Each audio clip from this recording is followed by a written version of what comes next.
This episode is brought to you by the Brody's Tennis Invitational. If you've been glued to your screen watching all the action from SW19 and it's inspired you to get out there and watch some live tennis yourself, then the Brody's Tennis Invitational is your perfect post-Wimbledon fix. Live from the heart of Edinburgh City Centre at the Edinburgh International Conference Centre from the 28th to the 30th of September, this three-day tennis tournament combines world-class tennis talent with Scotland's rising tennis stars. And this year's event features not one, not two, but three Grand Slam finalists, including Feliciano Lopez, Johanna Konta, Mark Philippoussis, Marcos Baghdatis, Greg Rosetsky, Ali Collins, and fresh from her incredible run to the Wimbledon quarterfinals, Maya Lumsden. And if a day or weekend trip to Edinburgh for some top quality tennis doesn't sound enticing enough, we also have a very special offer for Tennis Weekly listeners. Yes, that's right. If you use our exclusive code weekly10, you'll receive 10% off all tickets. That's weekly10 for 10% off your tickets. Tickets start at £55. Go to brodysinvitational.com for more information. And to purchase your tickets now, the link is in the description. Please take your seats quickly, ladies and gentlemen. Thank you. Hello, ladies and gentlemen. Welcome to Tennis Weekly with Joel, Kim and Chris. On today's Wimbledon Finals Catch-Up, sponsored by DownloadTennis.com. Carlos Alcaraz wins his first Wimbledon title. Vondrousova goes from tourist to champion. And Neal Skupski bags his first ever men's doubles title.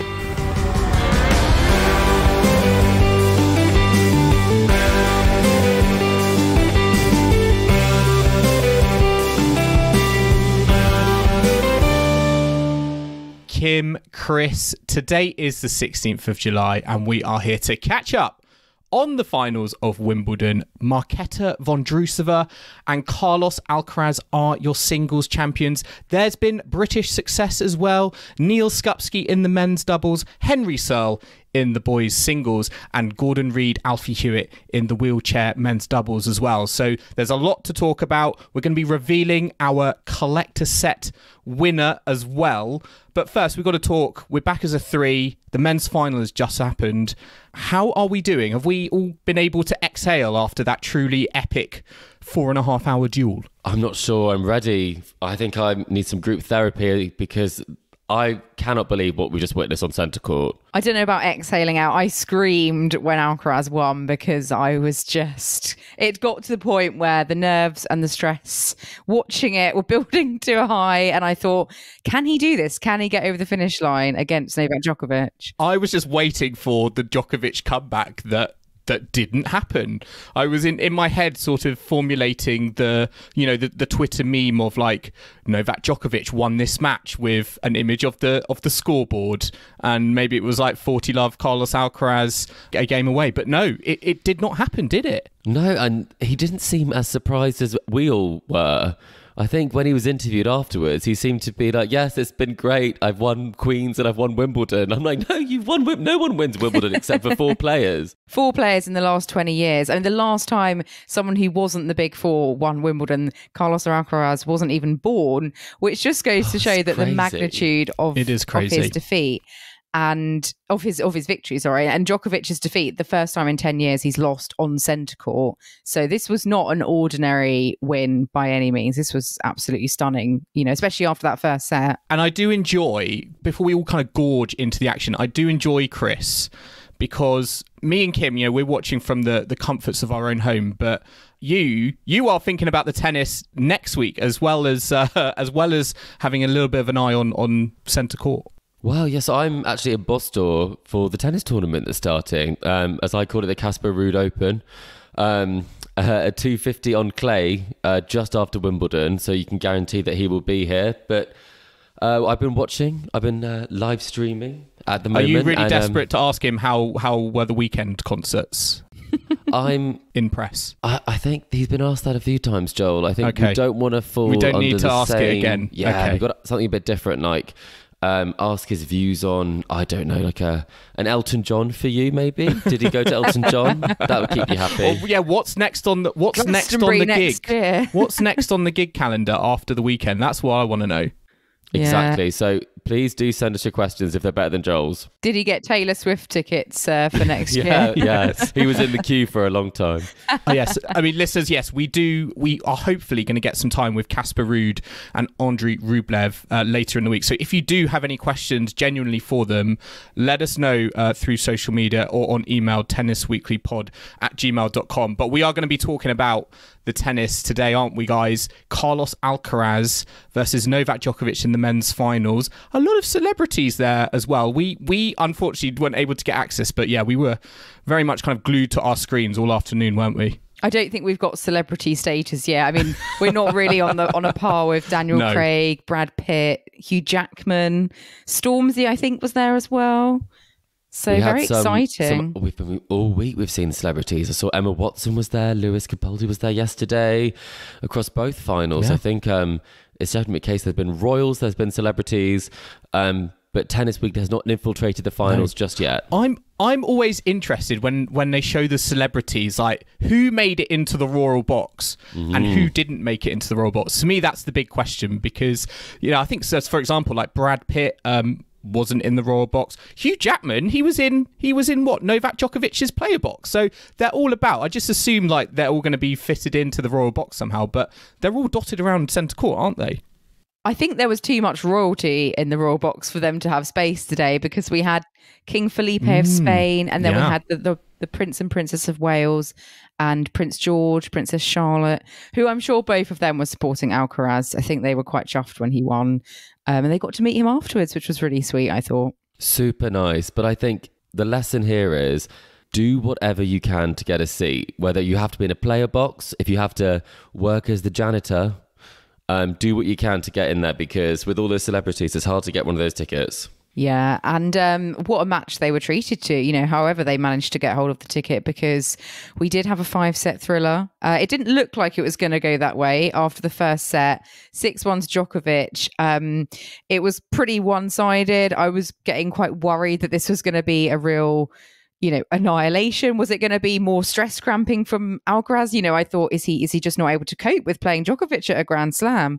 But obviously in the second set, he managed to get into his groove. It ended up going to a tiebreak. And for me, looking back, once we saw what happened in the rest of the match, I look back to that set point Djokovic had in the tiebreak.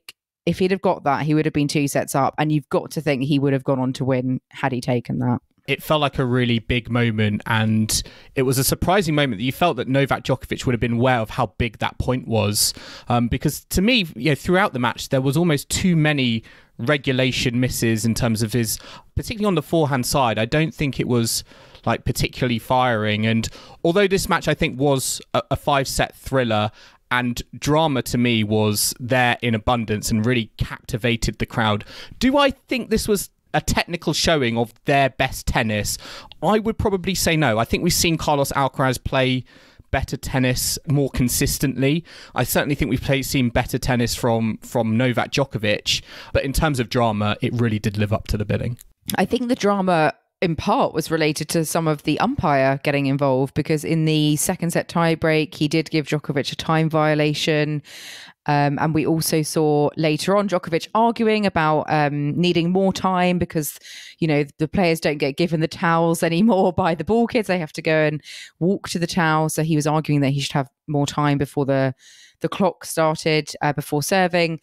And then we also saw him get a racket abuse warning where he really hit that net post and dented it right in front of the umpire as well. There was no hiding. The racket got bent in two. I personally, just on that last note, I think a warning wasn't enough. I think for actually actively damaging a piece of on-court furniture, that should have been a point penalty. I think the umpire was too lenient in that situation. I probably would agree there, to be honest, because we've seen a bit of a different Novak Djokovic this Wimbledon. He has been very irritated, and at times I do think we've talked about it on the podcast that, for example, the hindrance call I didn't think was warranted, and that was probably a bit too harsh. But whereas this one, I do agree that if you are damaging a piece of the property that they have or a bit of court furnishing, then absolutely that has to be. It can't be allowed really, because you're not just damaging the racket, you're actually damaging the court. And when they do say warning. I think they say warning racket abuse. It's also racket the post abuse. So I think it is strange seeing him in that sort of way, but I think it was testament to the fact that he was not finding it easy out there, and he really was trying to fire something up in him, because that was real frustration. That wasn't any sort of on-court antics. That was real. Yeah, he was walking to the net there. And we also had that 26-minute game where Carlos Alcaraz broke. So there was just plenty of dramatic moments, through the match. All I will just add on that post is I'm expecting that to go up for auction by Wimbledon, for the Wimbledon Foundation, Novak Djokovic Foundation. I think that's going to collect good money. He's giving it away already. I can see Novak Djokovic fans clamouring for a piece of history, I would say, on centre court. Or maybe Carlos Alcaraz fans would be more likely to buy it. Rafael Nadal fans. And Roger Federer fans. I'm sure Federer fans are quite pleased that their man still has, a record 8 titles, and Djokovic will have to wait another year to have a go at equaling that record, because Alcaraz has stopped him doing that today. I did think Djokovic wasn't at sorts. He seemed a bit ungainly at times with some of his movement. He looked quite tired. And he had some strapping on his inner thigh, and I sort of take strapping and sort of injury with a bit of a pinch of salt when it comes to Djokovic, because we have seen him have things before and it's, hasn't really affected him. But I do wonder if maybe there was something going on where he wasn't quite feeling it, because he definitely, once he dropped that second set, he did seem to be struggling with I guess how well Alcaraz had started playing, and he was just getting frustrated. And we saw elements of quite a negative attitude at times, which definitely didn't help his cause. And I felt like there was some kind of woe is me moments where he didn't like the wind, he wasn't happy with the crowd. And I think that all of that combined, just didn't help his case. It was very blustery, wasn't it? Particularly earlier on in the match. And I was glad that, the roof wasn't on. But to be honest, in that first set, it didn't really matter, because Carlos Alcaraz hadn't really turned up, and it was very much a horror start from him, wasn't it? Given that first set, my first question to you guys is, were you surprised, given the level he showed in that second set? How do you feel like he was able to turn it round, to take it from being breadsticked by Novak Djokovic before nabbing that second set on a tiebreak? What was really impressive, and this is something that really will show one of the ways he did it, was I think he did go for more on his second serve. In the first set, he won just 14% of points behind the second serve, which, that really is not good at all. And then the second set, he actually upped it to winning 67%. So it's a case where he was going for a bit more on that serve, and he was kind of getting a bit more on the ball, because Djokovic was eating it up in the first set. It was very, very comfortable. And I think he really just needed to hang in there as long as possible to give himself a chance to play better tennis, because we've seen the nerves before. We've seen him cramp in the semi-finals in Paris, and it felt like a bit of a hangover from that was that first set where he didn't quite get going. And as Kim said, if he had lost that second set, I think we would have had a pretty straightforward third set, maybe a 6-3 set to follow that, as opposed to winning in 5 and taking that second set on the tiebreak. But for me, it was all hinged on that tiebreak, and I could not believe Novak Djokovic was making unforced errors in a tiebreak, losing his first one in his last 15 or 16, I believe. So what did you think when you saw that tiebreak? Because that's so un-Djokovic-like. Yes, a couple of errors from set point up. And he was 3-love up in that tiebreak as well, wasn't he? So Alcaraz did really well to kind of come back and stay in it. And on that set point he had, it was just a moment of wonder, I guess, for Alcaraz to get it. And I think that was a pivotal moment, but also that long, 20, 25 minute game at 3-1 in the third set. If that had gone Djokovic's way, would he have then immediately broken back? I was kind of thinking the winner of that game was going to go on to win the set, which is what happened. Alcaraz, got that game, had the double break, held, and then broke for 6-1. So that was another very momentous, almost like a match within itself. It was like a microcosm of the entire match. And the longer it went on, the more important that became, that game. It just shows, I think, the beauty of, and I think we have this debate all the time around, a lot of people want to see, no ad scoring in men's singles matches, but you don't get the beauty of these, as you said, matches within matches. And this was such a battle and a test. And I love the microcosm nature of it in terms of Novak Djokovic is serving. Can Carlos Alcaraz break him? And both players really, I think, sensed how big that moment was. Novak Djokovic was not giving it up very easily, and Carlos Alcaraz was doing what he wanted to do to try and continue that momentum from the second set. And when he got it, you did really feel like, oh, hang on, is this going to be Carlos Alcaraz's time? I think for me, that moment more than the tiebreak was when I started to believe, hang on, this could be an upset on the cards. I think that's when I first thought, oh, could he actually do this? But when it went to a fourth set, I thought, he needs to win in 4. If it's going 5, it's Djokovic's. So that's for me the most, astonishing thing is that Alcaraz, it went to 5 and Alcaraz was the one to get the break and then just keep holding his serve and to serve it out. He played that drop shot, didn't execute, and in his final service game, went love 15 down, and the sort of audacity to try that again and for it to pay off, and then to just serve pretty strong and to do it on his first championship point. That was just, remarkable. And I thought, what a level-headed young man to kind of get the job done. Did you feel like moments. Carlos Alcaraz went out to win that fifth set? Or did you feel like Novak Djokovic lost it? Because you would have thought the momentum was with Djokovic, given he won the fourth set. I had a sneaking feeling like, oh, here we go. Alcaraz has lost his moment. He maybe, should have tried to nip it in the bud in 4. He was playing well, and I think you will keep getting chances. He moves well on the surface now. He was being aggressive, and I mean, Novak Djokovic showed in that match his level dipped as well. So I think it was a match where it was a bit of an arm wrestle in terms of who was playing well, who wasn't playing as well, and there were periods where they both played well. But for me, I think there was that break point early in that fifth set, and I thought Djokovic is going to start to pull away here, and he didn't. And the opposite happened. So I think, as we talked about, I mean, we do sound like the classic commentators of a point here, a point there, can change everything, a turning point. But it did feel like whoever got that first break was going to be definitely on the front foot. And then, as Kim said, to serve it out from that position, I think we were all still thinking, Djokovic is going to break back. It's going to happen, and it's going to be the headline of like the comeback and the one that got away. In that game when Alcaraz did serve for it, he was love 15. He went to the drop shot, and it went into the net. And I think everyone was kind of like, oh, here we go. But here we go.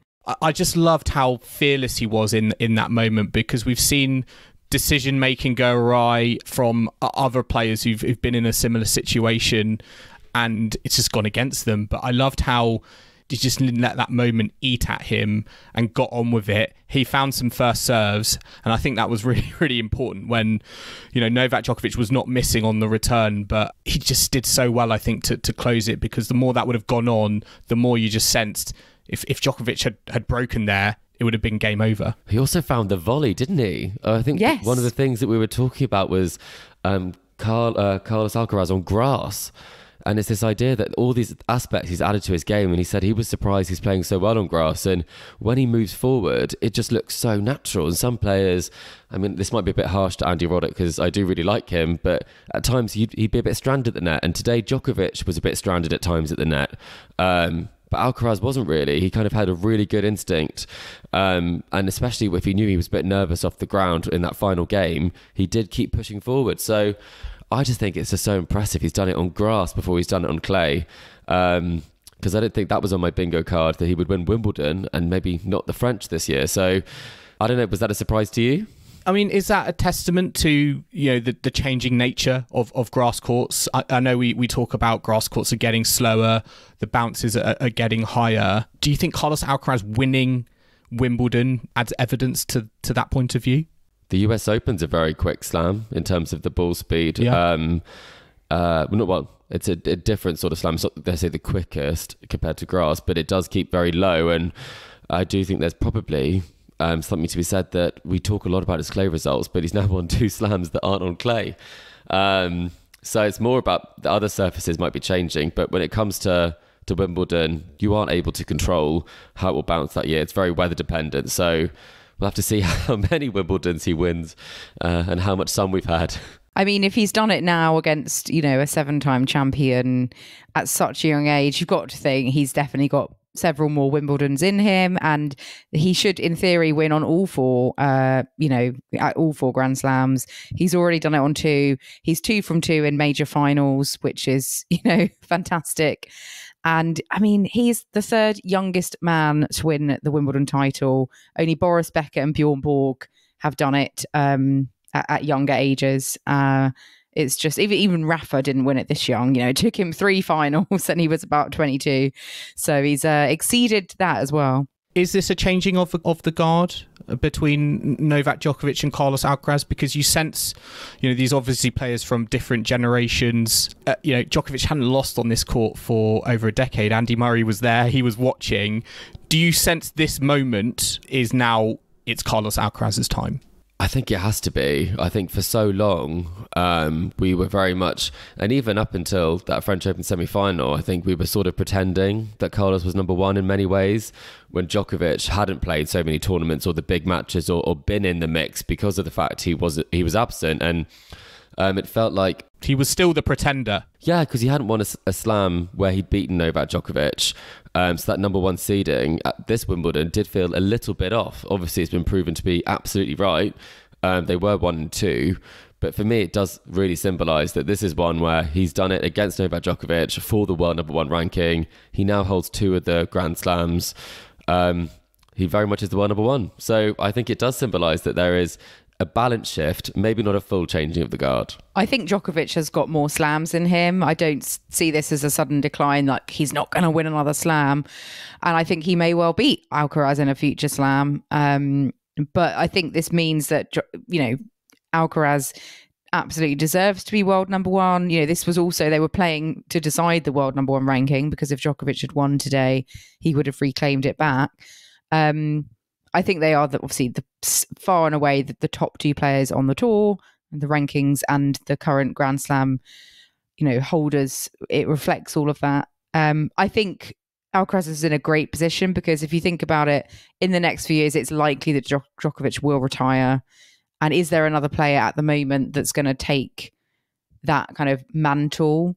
You know, who is going to be the main rival for Alcaraz in the next kind of era? I mean, Wimbledon would love to think it's Jannik Sinner, and it may well be, but he's still got, you know, you compare how Sinner did against Djokovic and other players. Alcaraz obviously was able to do so much more, which just shows, I think, that he's obviously a cut above the rest of the field at the moment.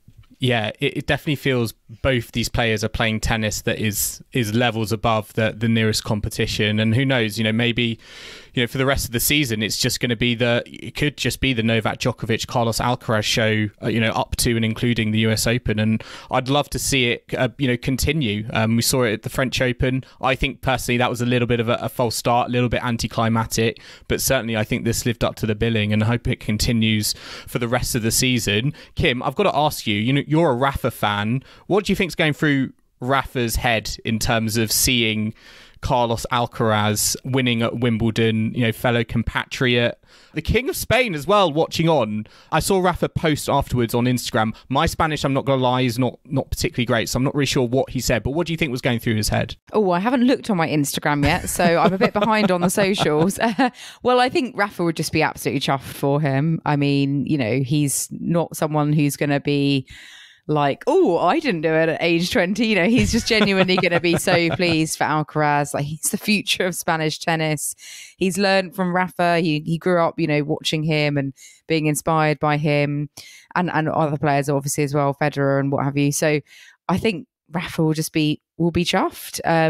I think it's hard not to warm to Alcaraz, isn't it? He's such a nice guy, and you could see that in the speech after and how he dealt with the victory and how he is with the fans. It was such a joy to watch him afterwards as well as during the match. I was wondering whether he was like secretly hoping maybe Carlos Alcaraz would get bageled 6-love in that first set, because you posted on our WhatsApp group that Rafa got bageled, didn't he, by Roger Federer all those years ago in was it the 2006 Wimbledon final? Yeah. And the start for you from Alcaraz was sort of for you was sort of screaming that matchup. Yeah, Rafa's first final against Federer, the scoreline was like 6. It was 4 sets Rafa lost, but he lost the first set to love. And I thought, oh, this is like reminiscent of that. Maybe, Alcaraz will get a set, but, he's going to go down. But maybe next year he'll have a chance like Rafa did. But no, Alcaraz was having none of that. So I was pleased it didn't end up going the same way. And moving on from the match and looking ahead, we've got the final Grand Slam to come in the year. Who would you say at the moment goes into that as the favourite? Is it Carlos Alcaraz or is it Novak Djokovic? Tricky. I mean, Alcaraz is the defending champion, and the US Open is Djokovic's, one of his least successful slams, compared to Australia. So perhaps I'd give the edge to Alcaraz, yeah. But I think we'll see on the form, in like the build-up tournaments, the Masters. Maybe Djokovic will take a bit more of an extended break. I don't know. I'll be curious to see how he plans his build-up to the next slam, because obviously we didn't see him play a build-up event before Wimbledon. So maybe he'll change his schedule a bit and think, oh, maybe I need a bit more match practice. I really don't know, but I'm going to give the edge to Alcaraz if we have to pick. I probably would do the same, but my favourite for the final has to be Casper Ruud. He's got to be there every year, those 2 finals, and not much else in between potentially. But his Grand Slam history, it's just up and down, up and down, up and down. So he's had the down at Wimbledon. Again, if it goes to form, it should be up at the US Open. At least a semi-final, you'd think. But no, I think it's going to be interesting. I think it's actually a really interesting time because they are both playing at the same time. We do have this crossover. So as Kim kind of said, it might be a bit of a yo-yo between them. They might win one, they might split the slams, but at least we're getting some incredible finals, incredible matches at slams, because we have had quite a lot of straightforward victories for Novak Djokovic over the years. Too many. So here's to a 5-set defeat. Yeah, we'll drink to that for now. Let's have a look at what else has happened at Wimbledon today, because on court at the moment, we've got the ladies doubles final. We've got Storm Hunter and Elise Mertens, the 3rd seeds, against Sue Wei Shea and Barbora Strycova.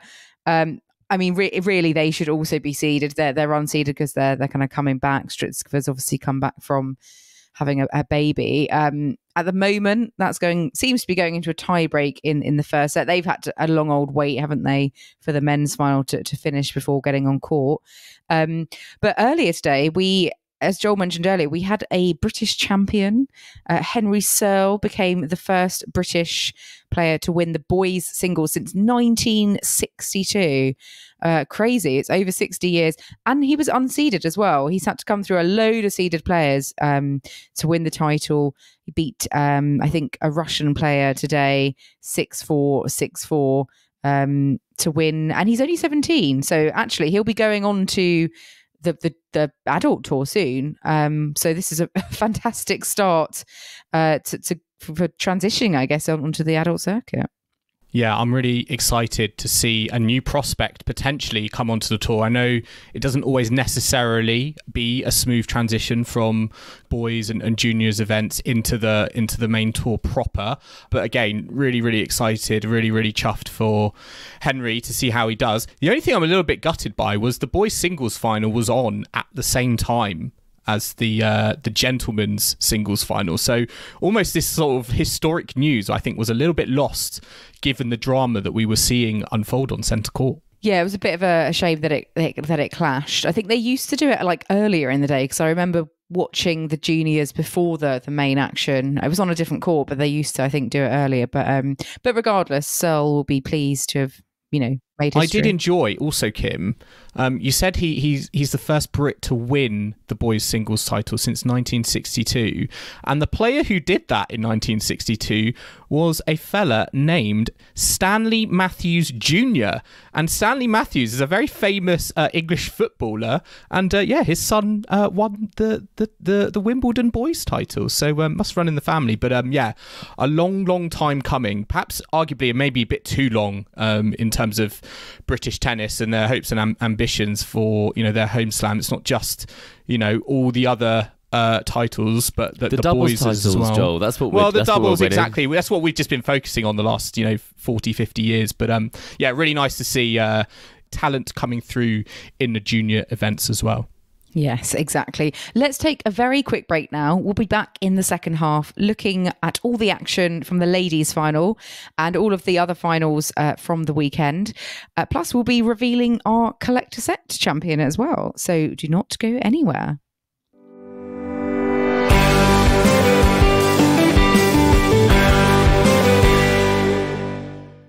Welcome back to the Tennis Weekly podcast, sponsored by downloadtennis.com. And now we're going to look back at the ladies' final from Saturday. Marketa Vondrousova against Ons Jabeur. Ons Jabeur in yet another Wimbledon final. She was aiming to finally get her hands on the Venus Rosewater, but it looks like she's going to have to wait another year at least, because she lost in straight sets, 6-4, 6-4. Vondrousova becoming the first unseeded Wimbledon champion in the Open era, which is amazing. Joel, you said it was heartbreaking for Ons Jabeur. What were you thinking during the course of this match? How far away was she from achieving her goal?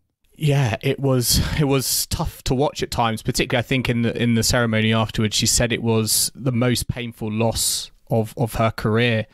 And, to see her go from the highs of defeating Sabalenka to this result, would be, from her point of view, a real shame. And it was a very odd match, I feel, because it was very, it was very up and down, particularly in the sets. There were lots of breakpoint opportunities, wins against serve. So it was nervous at times, and it almost felt like the player who was going to hold their nerve the best was going to win that match. And I thought that might have been Ons Jabeur, given she's been in this situation before. She had the crowd on her side, but Marketa Vondrousova, she is a cold customer on the court, and she doesn't let anything faze her. And yes, I think she was maybe helped a little bit by some streaky errors from Ons Jabeur at times, but I think she just realised and grabbed the moment, seized it better than Ons Jabeur, and I think that was the thing that I think took us all by surprise. There was this real sense, wasn't there, before this, that this was Ons Jabeur's destiny, that this was supposed to be her time. It's kind of strange, because I think people forgot Vondrousova was almost playing, and she wasn't going to, just hand over the dish to Ons Jabeur at all. So do you think that helped her in the build-up, that there was just literally, it was all the talk felt like all the hype was on Ons? Yeah, I think that's kind of helped her throughout the tournament. She's kind of silently gone through and been one of the names in the quarterfinals that you think very experienced, has been here before, but probably wasn't people's pick, and people weren't talking about it as being kind of on her racket in the same way they were with Ons this time, and having been so close last time. I think especially the roof being shut has a big impact on this, because that is almost the perfect sort of conditions for someone like Vondrousova to just hit freely and have quite a lot of confidence that ball is going to drop in if she times it right. Whereas we can see just how crafty and just how much variety Ons is able to create when she is playing against some of these big hitters, and it definitely would affect. A swirling ball would have affected how that match could have played out. But one thing that it wouldn't have affected is the serve. And for me, for Ons, this was the bit that let her down the most. And it has done throughout the tournament. But 48% of first serve, or first serves in, 48% won on the first serve and 45 for the second. They aren't match-winning numbers. And she's got through a couple of these matches with some pretty poor service numbers. But it's very hard to lead from the front foot when you are getting less than 50% of your first serve in. Yeah, and it's a shame, because we saw after the Sabalenka match, she was saying that the old Ons wouldn't have come through that match in the semi. But unfortunately, we seem to have a bit of more of the old Ons back in the final, because she just got nervy, didn't she? It was both sets, it was 4-4, and that's when she kind of started hitting more wayward shots, really not coming with the tennis that you need to win, that you need to play to win a Wimbledon title. And it was kind of almost a repeat, set on set. And Vondrousova just had to kind of hold her nerve, and, Ons just did help her along the way. I'm not taking anything away from Vondrousova, but Ons gave her a lot of free points from those moments on. And Vondrousova, full credit to her, she head down, got the job done. And I think, the way she plays, it's very different to a lot of on Ons's previous opponents. So I think Jabeur might have been a bit thrown by that. And, obviously Vondrousova has had really good success against Jabeur this year. So she's obviously, the way their game styles match up, Vondrousova knew that she'd had previous success and she kind of needs to do more of the same and disrupt Jabeur's rhythm. I mean, arguably, you'd say Marketa Vondrousova, a year ago, she was a tourist at Wimbledon. There's a photo, I think, of her with her cast on her wrist. We know her injury troubles and the surgeries that she's had. How impressed have you been with that journey she's been on over the last year? Because I would arguably say everyone was talking about Elina Svitolina's comeback and how impressed we've been in terms of her getting to a quarterfinal at the French Wimbledon semi-final. But the Vondrousova story is also really incredible. It is. It's amazing. And especially because I do think that people did write her off as kind of that Konta should have won that semi-final. Vondrousova shouldn't have made that 2019 final in Paris, and that she didn't necessarily put in the best showing in that final. And that was kind of the narrative people had given her. But I think we've all seen her play live at some point. And when she's playing for her country, I mean, she is an unbelievable player. Each part of her game works so well together to create a really, really well-rounded sort of all-court player, a tricky sort of lefty as well. And so for me, it's great to see that she's gone from kind of being the forgotten finalist in some ways to kind of really getting herself back up there, and now at a career high ranking of number 10.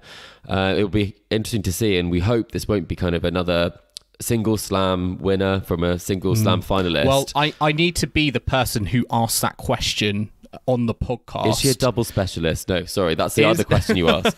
No, is Marketa Vondrousova, is she going to be a one slam wonder? Is that a negative question, Joel? I know. Rephrase the question. Sorry. Her first How many? Okay, I'm going to say it go. more positively. How many Grand Slam titles can Marketa Vondrousova go on to win? Look, there I said it. I said it in the most diplomatic way I could. Clay, I reckon I can see her winning a French in a couple of years, maybe. I think it probably won't happen next year. I think it's very hard to back it up the year after. But I do think on clay she's particularly good, and I think she'll win another one. I do. It's interesting you say that, because we've got two champions, Vondrousova and Alcaraz, and you'd arguably say that if there was one Grand Slam that they were going to win their first one at, it was the French Open, but they seem to both have done really, really well on Wimbledon this year. But they've barely played on grass is the crazy thing. I was reading this, that prior to... this is at WTA events, so she has done well at some ITF events on grass, but prior to this win at Wimbledon, she'd only won 4 matches on grass, which is kind of crazy. It's even more crazy that Martina Hingis actually holds the record for the fewest won before their first Wimbledon title, with just 3 wins. And Alcaraz wasn't that many more. So maybe we should, as we have done before, rip up the rule book when it comes to form and go for someone who's never played on grass before, really. I mean, does that suggest that, as I said earlier, grass is becoming a lot more like other surfaces? It's not as like an unknown and different and alien to kind of court surfaces before, and actually it's becoming similar, and credence to that is the fact that some players who have had very little prep, have had very little practice on it, can just come up, play their brand of tennis, and in Marketa Vondrousova's case, go on and win the title. I think also with that, players are just becoming more adaptable. You know, I think both Vondrousova and Alcaraz, they're not very experienced grass court players, but if you've got a good tennis brain, you can adapt, and you obviously put the work in off court, do your research, and maybe we need to get a bit away from this kind of putting people in boxes, saying certain players are specialists on one surface or on another. Maybe there is just a better adaptability now. A generalist, which is what you want to be, isn't it, really? And able to adapt. So I'm not sure. It might be a bit of both, Joel, I think. She's definitely got the X factor, I was going to say. I think there are some players like, I mean, not to kind of... I do really like Jessie Pegula, but still yet to go past the quarterfinal stage of a slam, was 4-1 up, had points for 5-1 to almost certainly take out Vondrousova, and then Vondrousova ended up serving for that at 5-4. It does make you feel that there are just some... If you're able to keep a level head, a lot of the field in those big moments at the end of slams won't be able to. And she did the exact same thing against Konta in Paris in 2019, kept a level head, didn't do anything spectacular. And some players don't quite get over the line when it comes to the mental side of things. And she seems to be very, very much, as you said, a cool customer. I think that's what's so frustrating about Ons Jabeur, because after that Sabalenka match in the semi-final, I would have been like, she does have the X factor. And it was just frustrating, I think, that we just didn't see that. It didn't turn up in the final. And, she came out on Twitter, on social media afterwards, and she said, "We are going to make it one day, I promise." So sad. She's made it already, Joel. She's made it already. I know, 2 Wimbledon finals, nothing to sniff about. I mean, what do you think she needs to do to get over this in terms of, if she's in a Grand Slam final again, what does she need to do differently? Get on the phone to a sports psychologist, maybe, to work out how to handle these obviously very intense emotions that almost cripple her in some ways when it comes to the final. She's obviously 3 finals now and 3 finals lost. And yeah, I think almost she needs to care less and have like lower expectations, and just, even if she's like the higher seeded player, just think of herself as like the underdog, just go for it, think, okay, no pressure, like almost like reconceptualize how she's approaching it, which is going to get harder the more finals she's in, because there's going to be more pressure. Like, will she finally, a bit like when FAA was, finally trying to win a title after about 8 finals. It's only going to get worse and worse. But, other players have been in 3 Grand Slam finals or more and then, finally won, like Andy Murray, for example. So Kim Clijsters, she was seeking comfort in.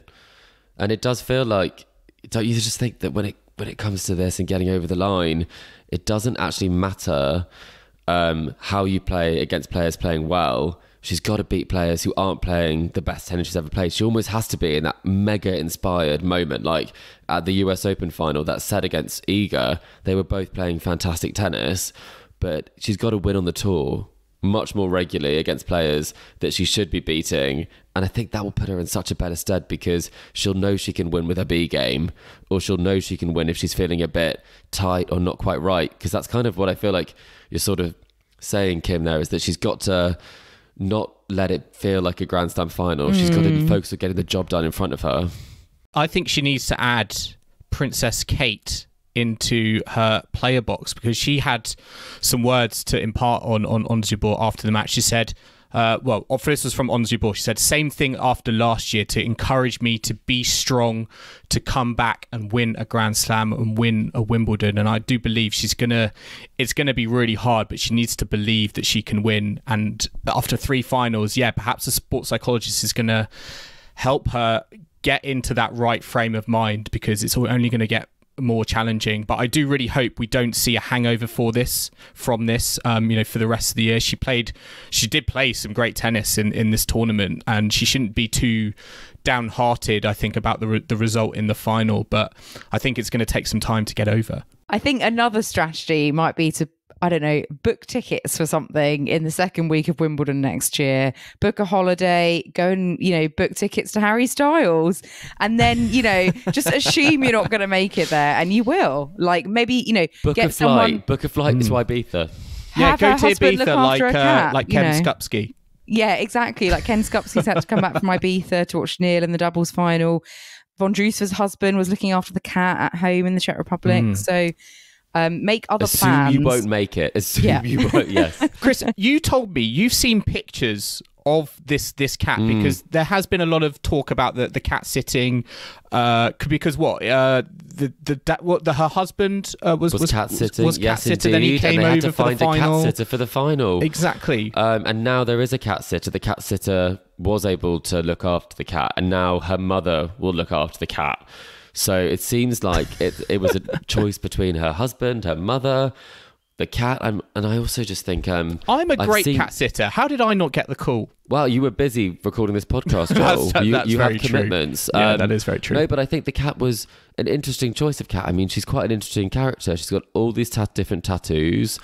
As we said, she's a cool customer, and she's got a hairless cat. That's quite a rock star move. So I was kind of expecting the perfect side of it to be a very cute cat. You know, be like, oh, little, I don't know, kitty, Frankie. very sweet. Yeah, super sweet. Instead, I'm like, ooh, it's quite a scary cat. But either way, she loves the cat. The cat's being looked after. And the fact that she needed a cat sitter is a good sign because she got a Wimbledon trophy. I wonder what tattoo she's going to get. And I wonder what tattoo her coach is going to get, because there was a deal done where if she was to win a Grand Slam title, he said he would get a tattoo. So it'll be interesting to see what they get. What do you reckon she'll go for? Because they're all quite artistic, aren't they? She doesn't like to refer to each one. She just calls it like art. I'd like maybe a line drawing of the... we could take a borrow from the Hamburg Open, which create the trophy based on the last point. It could be the winning point in a line form art piece from that match point. That was quite an arty point with a volley at the net. I would like her to get the date and time she won she had championship secured. Point and she won. Yeah, when she got the cat when she got the WhatsApp secured through the WhatsApp message. Yeah, no, I'd like to see her. Yeah, with date, time. Maybe it's a little bit cliche, but I think that would be a nice memento for a very memorable occasion for her. I was going to go Kim? With a strawberry. Or that's a good one. I don't know what else would be quite Wimbledon-esque. A jigsaw piece? Oh, a jigsaw Southfield's piece. Tube sign? I do like the jigsaw piece. A jigsaw piece. That's quite artistic. That can be quite artistic, you know. It's a bit of a protest. It was the missing piece, the Grand Slam trophy. It was the missing piece to my puzzle. Well, one player that's also completed, I guess, a piece of their puzzle was Neal Skupski, because he won the men's doubles title at Wimbledon, which completes the set of doubles titles, because he's already won 2 mixed doubles titles. He's now won 3 doubles titles on the trot at Wimbledon. So, you know, that's probably the most successful Brit really in recent years, winning 3 titles in a row at SW19. Also the first British player to have won both the mixed and the men's since 1926. So fantastic achievement for Neal Skupski. He won along with Wesley Koolhof, and this was straight sets as well over Granollers and Zeballos, 6-4, 6-4. So their first slam together, and obviously what better place to do it than at Wimbledon. And Kim, I note who was the last Briton to win the men's doubles title was Johnny Marais. Yeah. And do you remember who Johnny Marais won with? Of course I do. And he's appeared on the podcast, Freddie Nilsson. Freddie, we love Freddie. We do. He's a legend. Danish legend, Fredrik Nilsson. Yeah, that was the last Brit to win. And obviously Jamie Murray is still waiting on a men's doubles here, isn't he? He's won the mixed, but he's almost been he's almost been, I think, leapfrogged a little bit by Neal Skupski. It's just a shame, I feel, in terms Salisbury. of Salisbury as well. Yes. It's just a shame, I feel, that like we have all these very handy men's doubles players, but you know, for Neal Skupski, Joe Salisbury, they don't.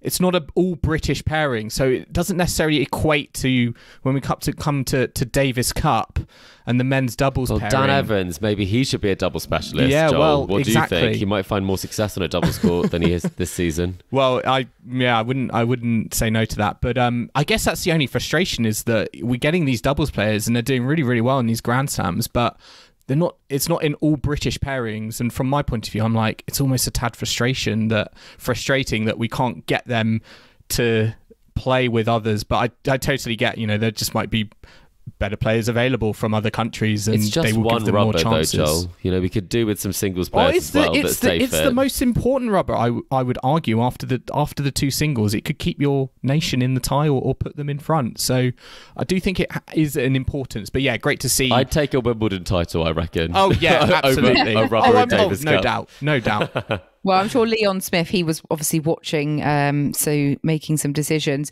I mean, what I found interesting, Neal Skupski has apparently played Jurgen Klopp at paddle. Is that right? He's about to play him, yes. Oh, he's going to play him, He said he was more nervous for that than he was the Wimbledon final. He's supposed to be facing off with Klopp on the paddle court, and they've tried to arrange it before, but they're going to do it again in the future. And apparently Klopp's been practicing with some of his Liverpool players. So if we thought the paddle revolution was well and truly underway, if Jurgen Klopp's doing it, I mean, everyone will be soon. I mean, Skupski is from Liverpool, massive Liverpool fan. He's probably like, Jurgen Klopp's a bit of a god for him, I suppose. So that's probably why he's more nervous doing that than playing in a Wimbledon final. But anyway, well done, Neal Skupski. Fantastic, win for British player. And also well done, Alfie, Hewett and Gordon Reid, because they won their 5th Grand Slam doubles title together, beating the Japanese pair of Takuya Miki and Takito Oda. They came from a set down, and it's their 18th Grand Slam doubles title together. Phenomenal effort. Brilliant stuff. Alfie did unfortunately lose in the singles final, so his quest to finally get his hands on the Wimbledon trophy has to wait. It's the only Grand Slam he's not actually won in singles, but fantastic effort obviously to get to the final and also to win in the doubles. So we are rounding off the Wimbledon fortnight with quite a few British champions, which is fantastic. And obviously both Alcaraz and Vondrousova, very worthy singles champions and 2 first-time champions. So, yeah. But we've got one more champion to reveal, don't we, guys? The champion of champions, collector set champion. It's harder than winning on centre court, that's for sure. Saving the best till last, yeah. Because, yes, I mean, this was very close and tight affair, wasn't it? A lot of players got 3 picks correct. We had to have a tiebreaker. Including me. Kim. Yeah. And we had to have a tiebreaker question as usual. And that tiebreaker was, how many games would the loser win in the men's Grand Slam singles final? And the answer was 23, which was quite high. And before we reveal, actually, Kim, you said 12. I just want to point that out there because I know your predictions have all been great and celebrated over the last couple of weeks, but you were way off with this one. I was expecting maybe a straight sets victory for Mr. Djokovic. After the first set, I was feeling a bit smug, but yeah, I'm glad I was wrong on this one. So we can reveal the winner with the closest answer, which was 23 games, is... Drum roll, please. Carol Gibson. So, Carol, well done. You are our collector set champion. You will be winning... or you will be getting a very coveted Tennis Weekly mug in the next couple of weeks. So we will be reaching out and we'll get that mug to you. But very well done on getting 3 collect picks and also defeating everyone with the tiebreaker question. Congratulations, Carol. Yes, Carol, amazing well done. Stuff. Kim, do you know what I think? Not bitter at all with that. No. You sounded a little bitter there. I lost to a worthy winner. Kim, are we still in agreement, though, that Chris is taking the slam spoon of shame from this Wimbledon fortnight? I think for the fact that he predicted Coco Gauff and got that wrong on day one, I think that was... It was... Writing was on the whole then, wasn't it? Yeah. I was going to make a case for it and say at least I had Alcaraz in my final, Joel. So did I. Oh, yeah, you had Rune. Sorry, my internet connection's gone. Yeah, I think we're gone. I can't hear what you're saying. But Coco Gauff, I'll take it. Joel, you can pass the spoon to me. I will happily take it, and I'll wait till the US Open to get rid of it. Well, yeah, we've got one more Grand Slam to come. So, yeah, you've got an opportunity to get rid of it. So we'll have to wait and see. But the Tennis Weekly podcast, our Wimbledon coverage is coming to an end. But don't worry, listeners. We will be back next week, back into tour catch-up mode.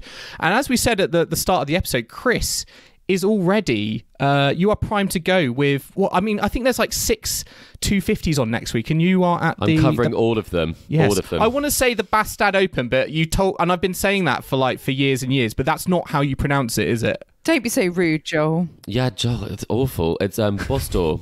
Bostor, so okay. I've been told that by a very reliable Swede that I know.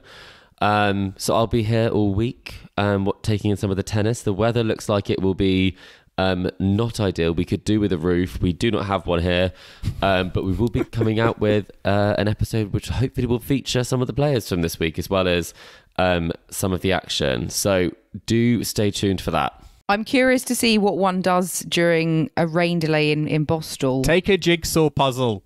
I wish we had one. We've got a pack of cards and a backgammon set. So that sounds wild, to be fair. It sounds pretty bleak, doesn't it?